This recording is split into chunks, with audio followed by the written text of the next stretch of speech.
Good afternoon, everyone. I, Trijita Gonsalves, Associate Professor, Department of Political Science, Lady Brabon College, on behalf of the Women's Studies Center, Lady Brabon College, will be coordinating the sessions this afternoon. I welcome you once again to this ICSSR-ERC sponsored 7-day online international interdisciplinary gender sensitization workshop on Her Story, Past, Present and Future. The first distinguished speaker for this afternoon will be Miss Samragnee Bandyopadhyay. Miss Bandyopadhyay is poet and scriptwriter and an ex-lecturer of Bengali as a foreign language at Jadavpur University. She is presently pursuing her PhD in Women's Studies. Today, she'll be speaking on her story in the field of language and gender with a focus on Bengali language and visual media. So good afternoon, everyone. And at first, I would like to thank Lady Brabon College, ICSSR, Swayam, for organizing this very important and much needed 7-day workshop. And today, before going into my own topic, while I was getting introduced, I was almost about to unmute the microphone and was about to say that, oh, I'm not Miss and Mrs. And just I was about to say that, I realized that, this is where language and gender interferes. So I just wanted to share this, what was going in my mind with you all. My topic today is her story in the field of language and gender with a focus on Bengali language and visual media. Since today I was listening to our keynote speaker, Flavia Agnes, I was listening to Maruna Murmu and Chandana Mishra and everyone.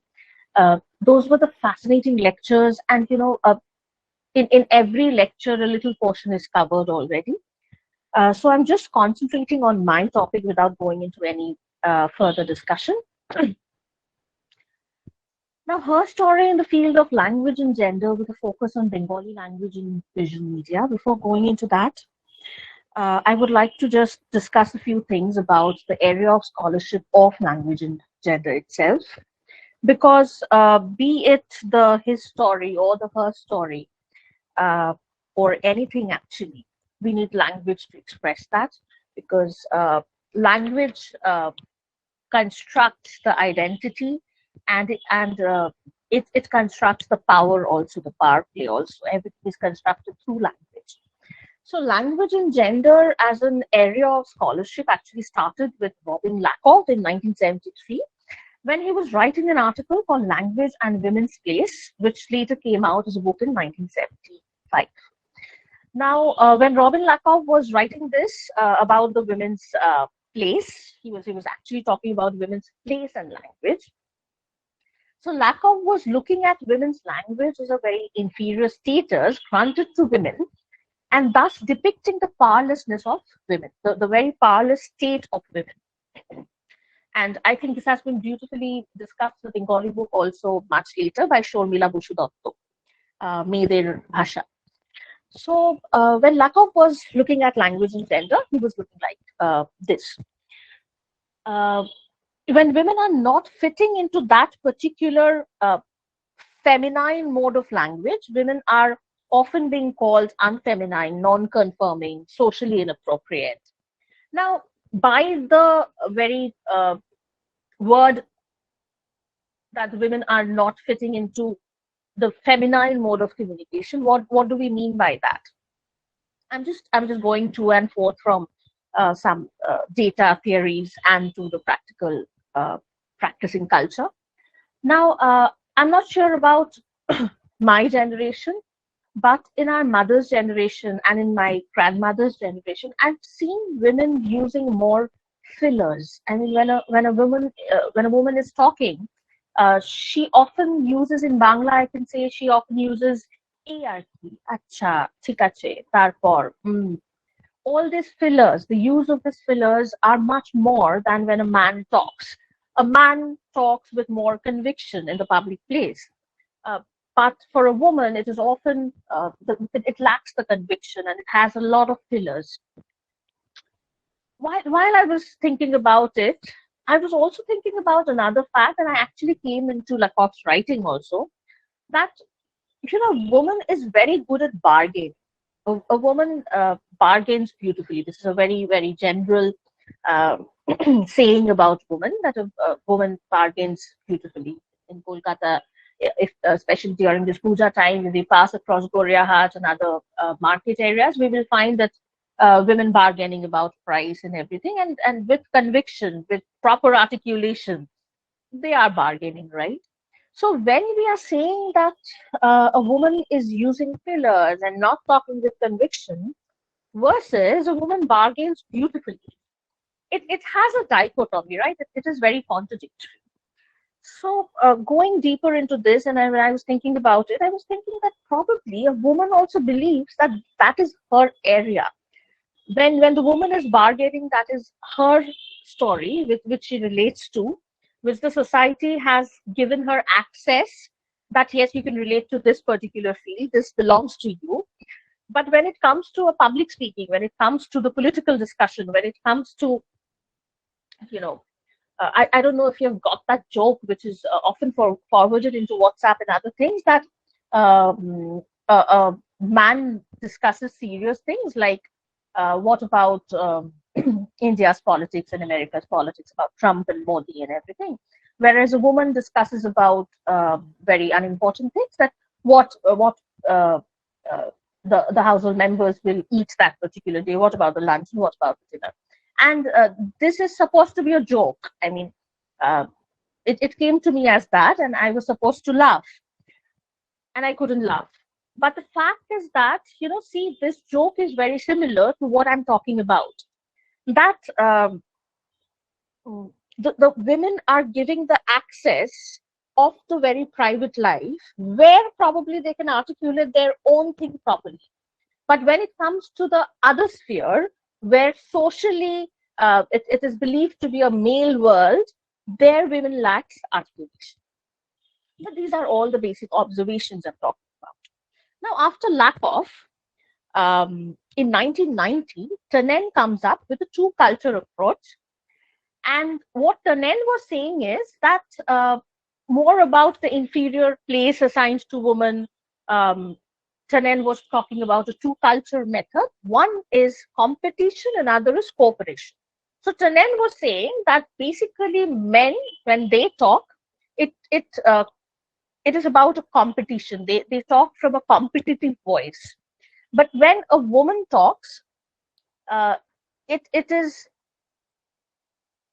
more of a cooperation. When a woman talks, she wants to adjust and negotiate and compromise with the listeners and with the speakers, with other speakers. I mean, a woman generally treats the listeners as speakers, as potential speakers. But when a man talks, a man invariably, by default, treats the listeners as mere listeners and not as potential speakers. When a man talks, the man hardly expects or hardly looks at the what the others are thinking, how they are reacting, because the man is a complete speaker from a very competitive mind, whereas the woman is a speaker from a cooperative mind. So Tannen was coming up to this two culture method. So later on, when later on this language and gender was again being considered, so it was told that Lakoff was talking about a dominant model, and Tannen was talking about a difference model. So when Lakoff was saying that men are talking from this pedestal and women are talking from this level, Tannen is saying that no, the level is same, there's no pedestal probably, but the attitude is different. They are talking from two different psychology, they are talking from two different perspectives altogether. And as I was saying that, language has always been seen as an expression of identity and power, and so language is so important, and to understand that if it is the dominance model or if it is the difference model is so important. But all through this theories, one thing was ignored, and that is the linguistic complexity. The linguistic complexity has been ignored because even with Lakoff and even with Tannen, men and women, these two were considered as, two homogeneous areas. This is men and this is women. And, as we know from today morning, it has been several times it has been mentioned about the intersectionality. So basically at this point of time when Lakoff and Tannen were discussed, Tannen is much later than Lakoff, but till when Tannen was discussing, they were ignoring intersectionality. They were ignoring standpoint theory. They were ignoring situated knowledge, with which Donna Haraway, Sandra Harding, and Kimberly Crenshaw were later on coming up with all these theories. At that point of time, these were ignored. Since these were ignored, the linguistic complexity was ignored because we were not taking into account that in what economic status the woman is, in what race, caste, class, in what social position the woman is. So that is why the linguistic complexity was being completely ignored. Since linguistic complexity was ignored, the area of scholarship was not growing in that way.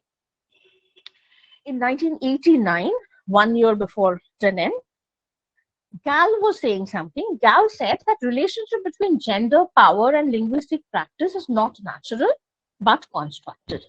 This is actually something which Lakoff and Tannen, everyone was talking about, but Gall was pointing it out and saying that relationship between gender, power, and linguistic practice is not natural, but that's not. This one quote of Gall helped me because to enter my own research area. So that's why I'm just highlighting it separately. So now Gall, Oakes, Eckert and McInall, Ginnett, they basically were preparing the ground, which later on Butler was theorizing as the theory of performativity. But at this level, only the performative approach of both language and gender was developing, and not as a theory. And that is why I think later on, when it has been considered that gender identity is not binary but plural, the linguistic complexity is perceived in a better way. Now, if I just, as I was discussing the background of the area of scholarship of language and gender, and now if I just slowly move towards my own mode of research, my own area of research. So I was actually connecting, at that point of time, I was connecting Butler's performing gender with Chomsky's linguistic performativity. Because Chomsky was talking about linguistic competence and linguistic performance. And Butler was talking about that gender is a performance, that we perform gender. So I was basically connecting Chomsky linguistics performance with Butler's gender performance. And that was giving me the path of my own language and gender, which I was focusing on Bangla language, essentially. Before going into examples and other things, I would like to just mention that I was never a student of the discipline linguistics. So I had access to linguistics, or I have learned linguistics because I was teaching in American Institute for quite a few years to the foreign students. I was teaching Bengali. And since that teaching approach needed the linguistic grammar, through that, I paved the way of my own learning of linguistics. So since I didn't have the access to a lot of linguistic theories, to me, the linguistic theory that helped me to pave this path of language and gender was a very important theory. That is the Sapir-Whorf's theory.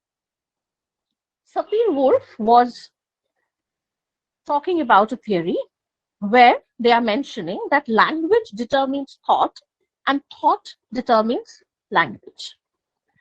Now, this helped me a lot because when I was looking at words and idioms, I was constantly thinking that if our language is not free from patriarchy, the society will never be free from patriarchy. But I didn't have a theory to go deeper into it.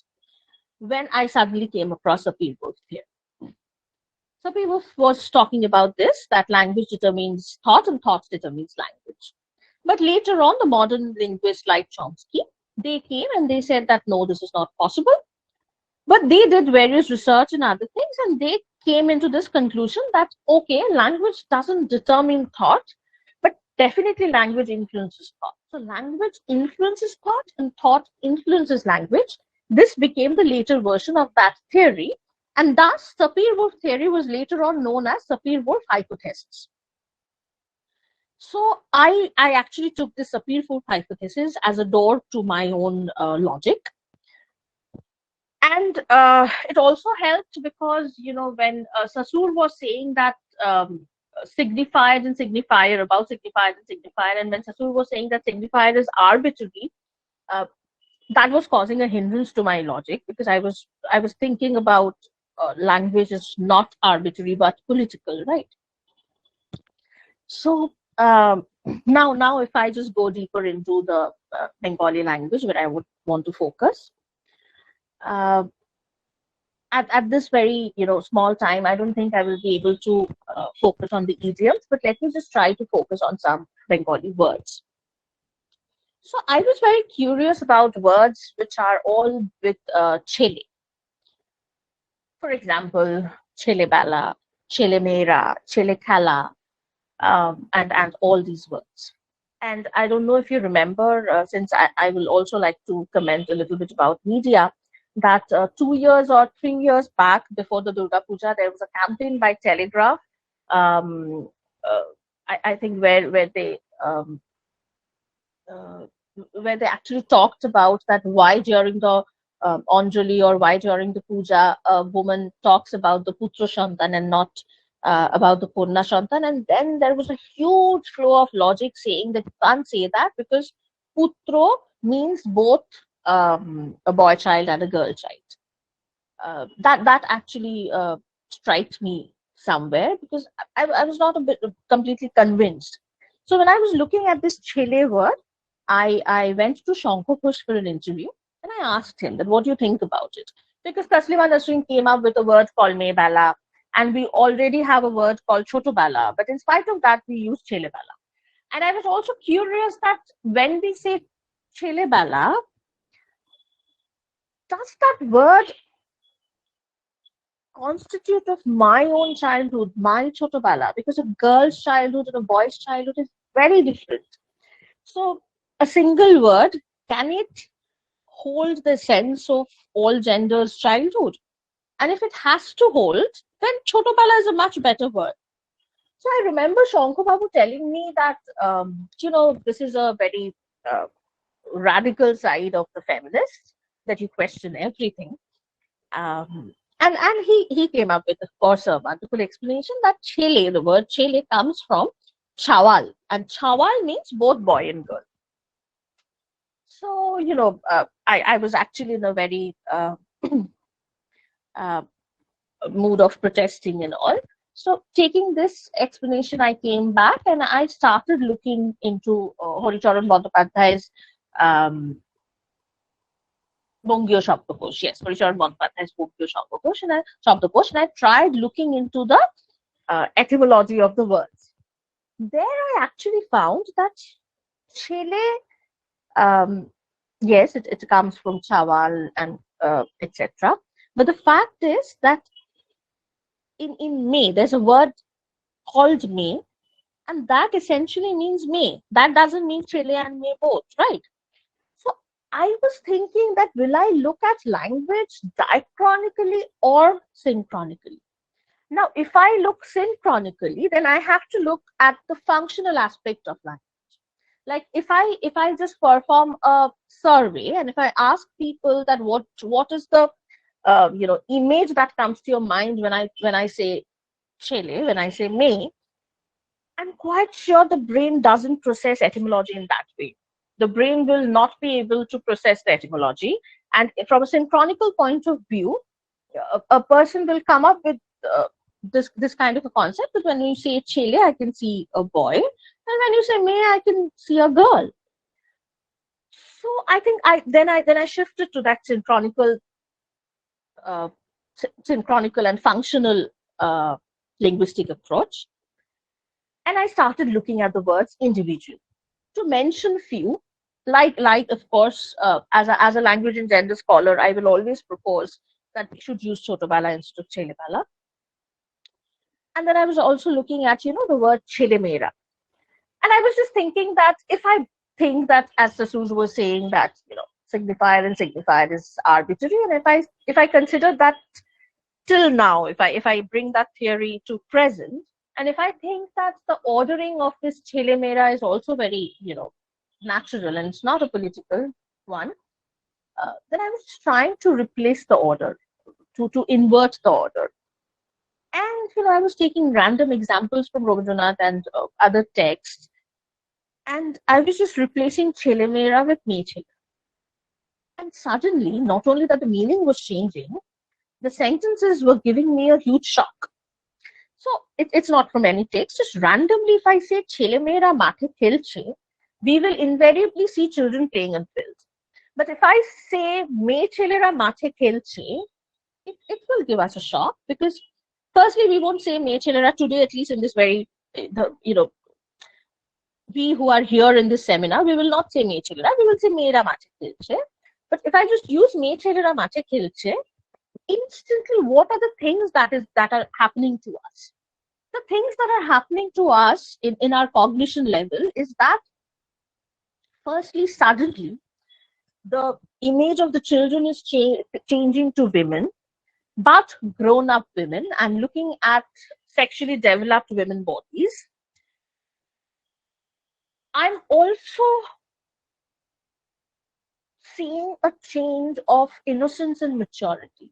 When I'm saying Chele Mera Mathe Khelche, a sense of innocence, a sense of immaturity is there. But when I'm saying Me Chelera Mathe Khelche, there's no innocence, there's no maturity. But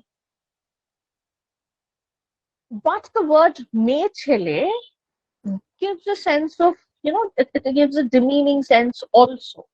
So a lot of things happening in our cognition level. And it was fascinating to observe that how a word actually, how language actually operates my cognition. And so definitely the vice versa, the other way around too. Now coming to some other words, I'm just now quickly moving on words, because otherwise I will not be able to cover. Say some words like, I did a survey. I can, if I have time, I can read out the questions from the survey at the end.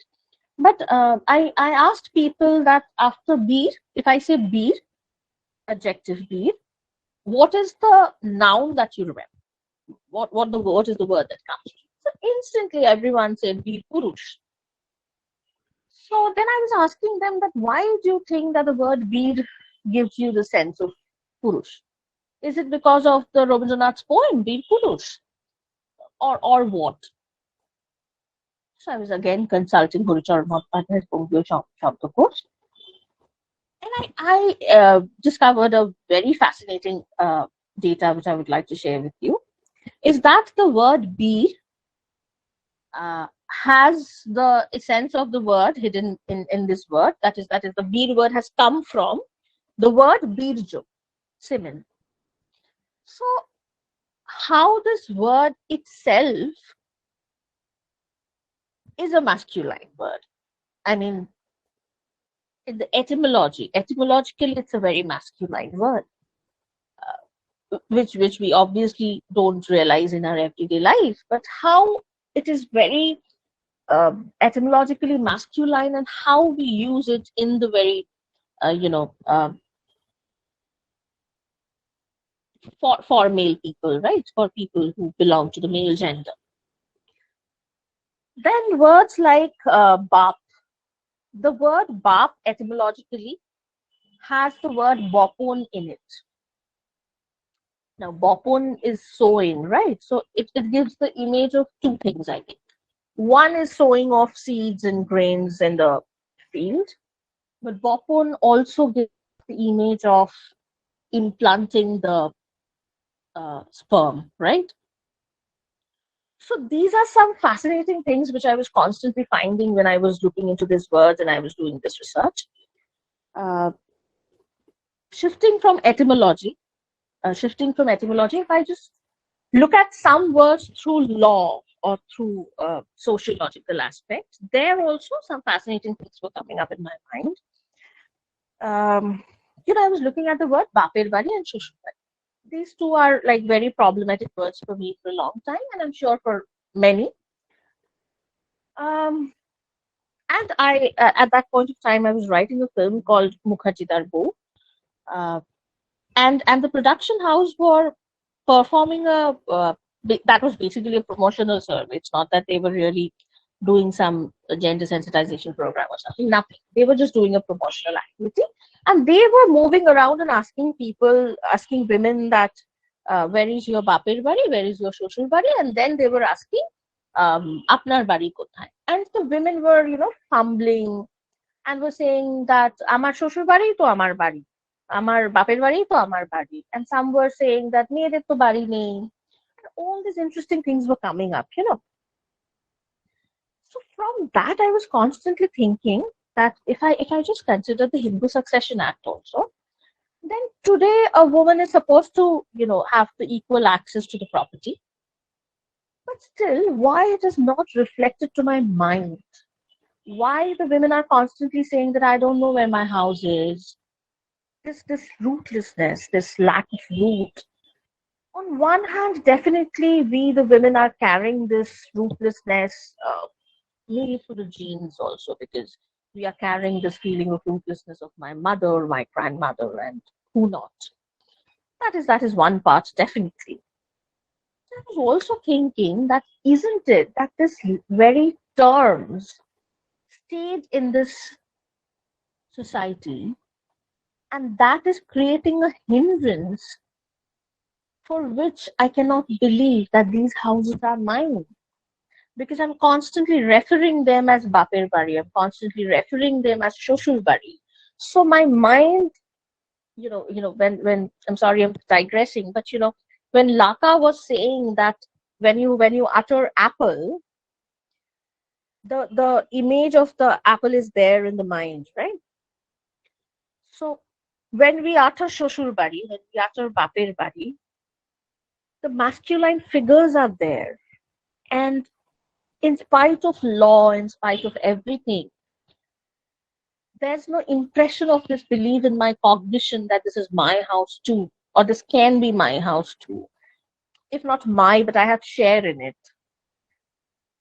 So that is how I was again getting very convinced that language, if not determining, it's influencing the thought, and thought influencing the language. Now coming to this thought influencing the language, and I know I'm going a bit faster because I really want to cover a few more words and a little bit of media, that's why. So now if we consider that thought influencing language, till now I was giving references of few words where language was determining thought. Now how thought is also determining language. As a writer, I always wanted to write fairy tale in a new way for Bangla. Nobonita Di's Rupkathas are there, which has a gender sensitized approach. But I was thinking that in Thakumar Juli, in any Rupkathar Golpo, where a king always has two queens and they are the Dorani and the Shorani, they have a relationship between them, and that has a Bangla word for it, and that is Shoti. I don't believe into counter hegemony, so I'm not going to write a story where a queen has two kings or anything. But I'm just thinking about choice. Queen might have two kings. But I was thinking that if I write a story from that perspective, what will be the relationship between that two men? While thinking, I was always, again, hunting for a word, and I was looking into several dictionaries, Dhaka, Kolkata. I was looking into Horicharon. I was finding that there's no word. So this was convincing me of that fact that thought somewhere determines language, because my thought is not a free will. It's not free of anything. my thought is my cognition, my thought, these comes from the social things, right? So I think the very social structure here has not given us that freedom to think that a woman will have multiple husbands. And when I gave this logic, I remember somebody coming up and telling me that what about Draupadi? We have that in our epic. But there I had this logic that, firstly, it was not Draupadi's choice. Draupadi didn't want to marry 5 people at a time. It was a forceful marriage. And that 5 men already had a relationship between them beforehand. They were brothers to each other. But I'm just talking about 2 separate men from completely 2 different backgrounds. Suppose they are the husbands of a single woman. What is the relationship between that 2 men? We don't have a word for it. The Bangla language doesn't, have any signifier for it. So this can be an example of how thought influences and determines language. And these are the premises for which, to me, language is very much political and language is very much important for any sphere of scholarship. 1 or 2 more words I think I've written here. Like one is Besha.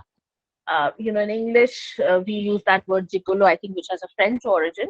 But in Bangla, there's no word,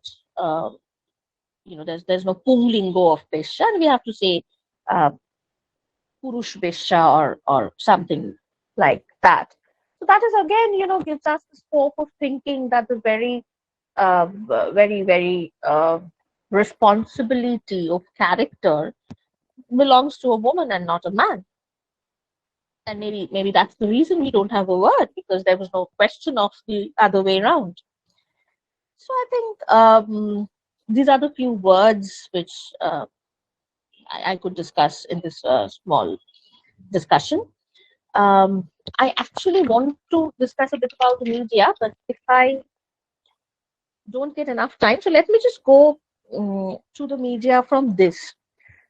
I believe that I'm a language enthusiast and language and gender enthusiast, both in academia as well as activism.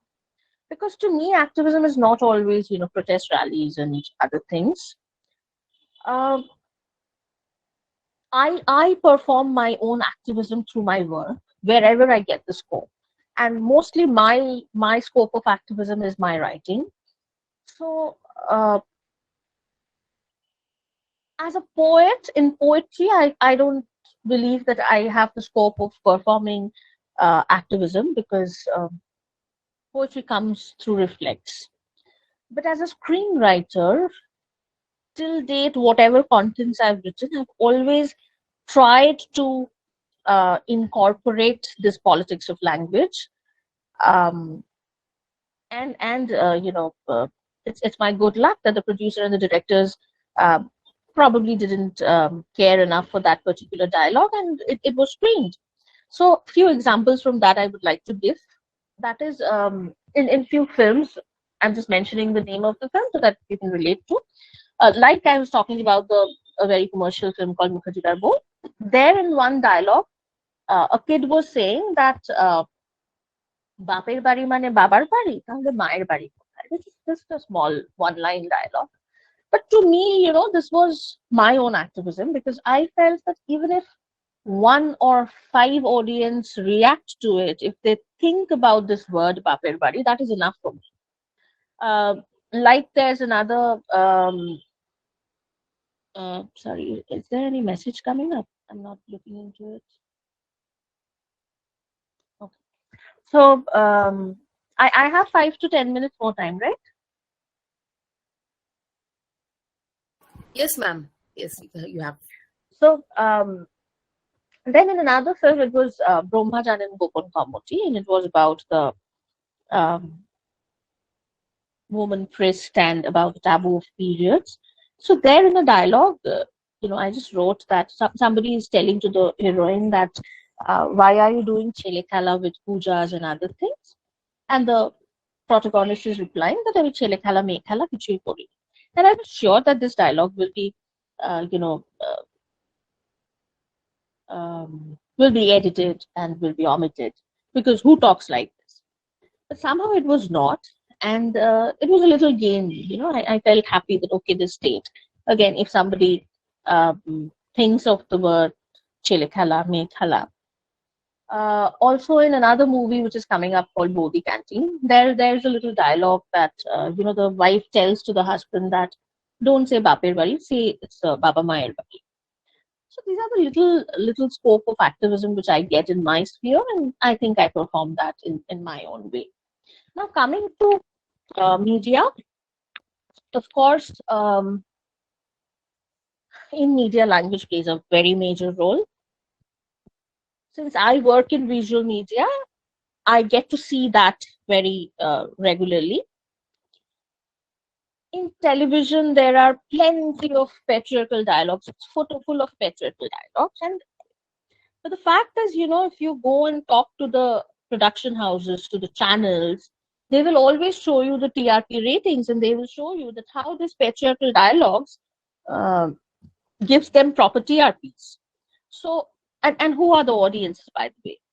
The audiences are the women. The women watch these serials, and they like the serials which has a lot of patriarchal dialogues.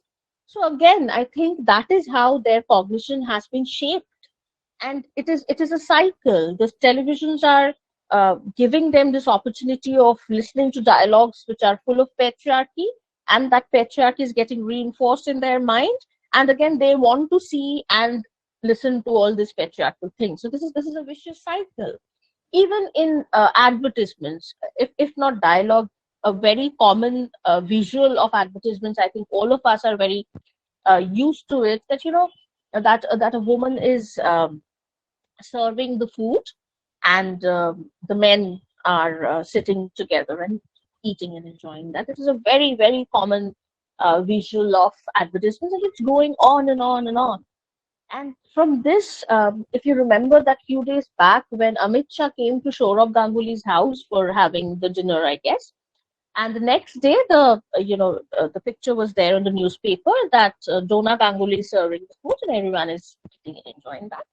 So when it was in the digital media, in the social media, there were plenty of comments where people were saying that, why is the woman is not sitting with the other members and eating? And there you won't believe that, I'm sure you have seen it, that the women are replying that, why are you saying that Dona Ganguly should have not done this? Because this is the very, this is the Indian tradition, this is the hospitality, this is how an Indian woman should behave. So from these very things, we understand the psyche, how patriarchy works, and how these correlations work. And from there, I will just like to mention two or three reality shows, and I'm slowly going to the end of my lecture. The two very famous reality shows presently is Dadagiri and Didi Number One, right? Since I'm interested in language and gender, I always think of these two terms. One is Dadagiri. So it's not a simple Dada word. It has this giri suffix with it, the upasargo with it. The anusargo with it. And Dadagiri has this feeling of very, macho and dominant. That is how the name comes. Even if you have ever heard the title track of Dadagiri, that also has this flavor. And Didi Number One, it's not Didi Giri or anything, it's Didi Number One. As there was one reality show much back which was called Rojgere Ginni, that it was supposed that a woman is not earning. This very reality show will offer them money and will make them Rojgere. But I was more interested in the content of these reality shows. See, Dadagiri is a quiz contest, right? Where questions are being asked, people are using their intelligence and cognition and replying back. Whereas in Didi Number One, everything is games, and those are mostly, physical games. You have to run, you have to prick balloons, you have to do a lot of things. It doesn't involve a lot of intelligence or thinking things. Even one or two quizzes that Didi number one has, those are like very kiddish, very easy. So, but the fact is, we as the audience, we are consuming those things, right? Unknowingly, we are relating the gender, the DD number one. It is giving me that cognition of the feminine gender, right? And then when I'm looking at those content, the visuals, what is the imprint in my brain? The imprint is that women are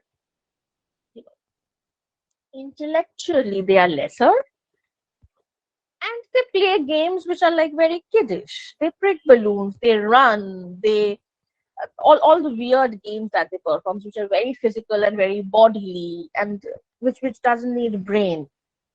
On the other hand, a show called Dadagiri, that involves brain, that involves intellectuality, that involves cognition, thinking. You have to think, you have to know, and you have to give answer, right?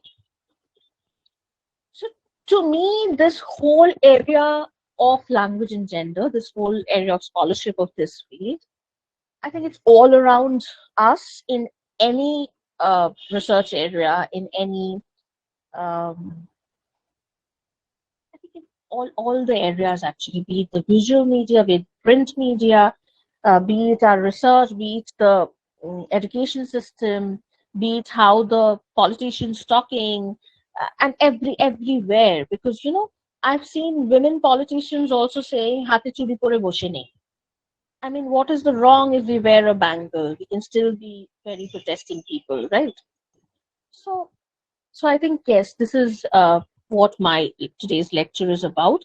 But I don't know if I can get just 2 to 3 minutes more. I just have to read one paragraph.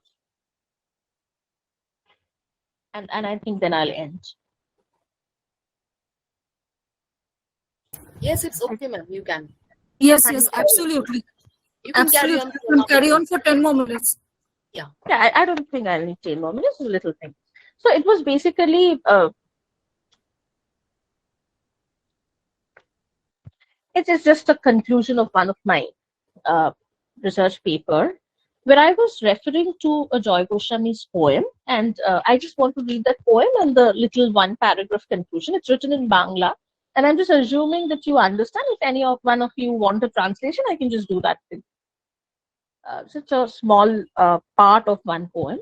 It says, তোমার চেয়েও সসংকোচে এগিয়ে গেছি তোমায় ফেলে, ময়লা চুচির ঘামের গন্ধ নোংরা গায়ে হল ভরা লোক, সবাই দেখছে তার মধ্যেও হাত রেখেছ আমার পায়ে।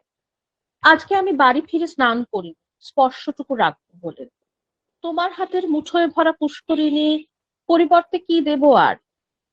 আমার শুধু 2-4 পাতা লিখতে আসা, সর্বনাশের এপার ওপার দেখা যায় না, কিন্তু আমি দেখতে পেলাম রাঙা আলোয় দাঁড়িয়ে আছে সে ছন্দ, সে কীর্তির আশা। অচেনা ওই মেয়ের চোখে যে পাঠালো 2-1 পলক বৃষ্টি ভেজা বাংলা ভাষা। And now my conclusion comes. এমন স্নান না করা ঘামের গন্ধ মাখা বোহেমিয়ানিজমের সুখ মেয়েরা কবে পাবে, বা কবে কোনো মেয়ে পুরুষের থেকে পাওয়া প্রণাম নিয়ে কবিতা লিখবে, সে প্রশ্ন কন্টেন্টের। আপাতত এই গবেষণায় আমি থিতু রইলাম ভাষাতেই। আর তাই অচেনা ওই মেয়ের চোখে যে পাঠালো 2-1 পলক বৃষ্টি ভেজা বাংলা ভাষা, এদিকে নজর ফিরিয়ে এটুকু বলতে চাইবো, বাংলা ভাষাও যদি পাঠাতে হয় কোনো মেয়েরই চোখে, তখন তা বৃষ্টিতে ভেজা হবে নাকি প্রশ্নের আগুনে দাউ দাউ?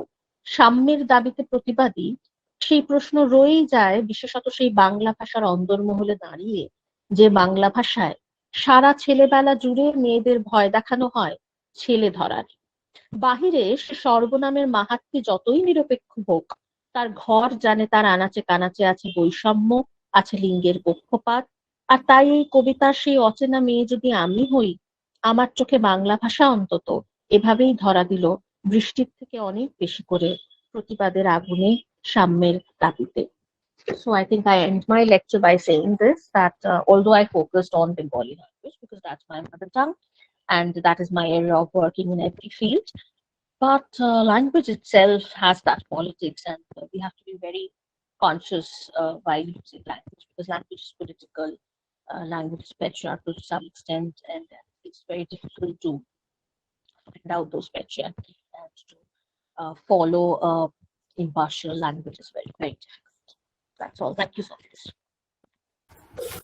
Thank you, Ms. Bandyopadhyay. That was a very, very, very interesting talk. It brought so many things to light that we normally talk about, we listen to, but we don't give much thought to it. So now, if you're ready, ma'am, there are one or two questions and comments. Like, can I go to them? Yeah, sure. Okay, there's a question from Anjan Shaha. Is patriarchy reinforces popular culture and vice versa? How to break this vicious cycle? Right. This was the first question. I think breaking this vicious cycle at the very basic level is that we have to be conscious. We have to be very conscious to identify those things and not to use them. And on the second level, I think that the writers, the filmmakers, the policymakers, and everyone who is at some position to create something, they have to create the new things in a new language. That is the thing. I think that it's not easy. It's a very lengthy thing, and I'm sure it's not easy. But I think that is the only way I can think of. Okay, ma'am, there are no questions, but there are just two comments. Shall I read them out to you? Yeah, Okay. sure. Okay, this is Shayantani Ukil. She writes that this lecture is very thought-provoking, and it reminds her of the gynocritics, like Elaine Showalter, who says that language itself is usurped, and women should write and develop a language of their own. Absolutely. And there is another comment by Pooja Shukla, where she says not only in Bangla language, but even in Hindi, there are words and proverbs which do show the dominance of one gender over another. Absolutely. Just add this. Please go. And the last comment that is there is women by Sakshi Bharadwaj, and she writes that women reinforcing patriarchy equally as men is an issue in itself. So would you like to say something on this? Yeah. Just on the last two comments. But first, let me just come on Sakshi Bharadwaj's comment that yes, women reinforcing patriarchy equally as men is an issue in itself. Absolutely so, because it's not about men and women again. It's the issue of patriarchy, and it's the issue of reinforcing the patriarchy. But it's also what is an issue to me that in the process of protesting, in the process of equality and equity, at times there's a scope of losing the balance, and moving towards patriarchy from patriarchy can also be an issue if we are not conscious enough. And coming to Pooja Shukla, right? Yes, Pooja Shukla's comment. I think just one little thing that I would like to say is that Hindi is a very distinct language where we think that patriarchy is there because everything is gendered. But to me, Bengali is interesting for looking into this because Bengali is apparently a gender-neutral language because it doesn't have a he and a she, and it has a she. So it looks very gender-neutral. If you ask anyone, people generally says that Bangla is a much progressive and much gender-neutral language. So I think that is the thing which interests me, is that superficially a language looks something, but if you go deeper, I think these things comes up in its words, in its idioms, and in everything. Okay, ma'am, there are a few more questions. There's a question by Payal Rai, and she says, as you were saying, the words like chele bala is not monolithic. A girl's childhood and a boy's childhood is very different. So, translation of such words would be problematic. Her question is how translation further problematizes gender discrimination. Yes, I think, just in this two words, Chele Bala and Me Bala, maybe if I just think of English, I can say childhood. I don't have access to many languages. But translation is a very important part for this, language and gender thing. And I absolutely believe that in translation studies, every department which practices or teaches translation studies, I think language and gender should be included and should be looked into much light, because through translation you can again recreate the patriarchy, right? You can reinforce the patriarchy.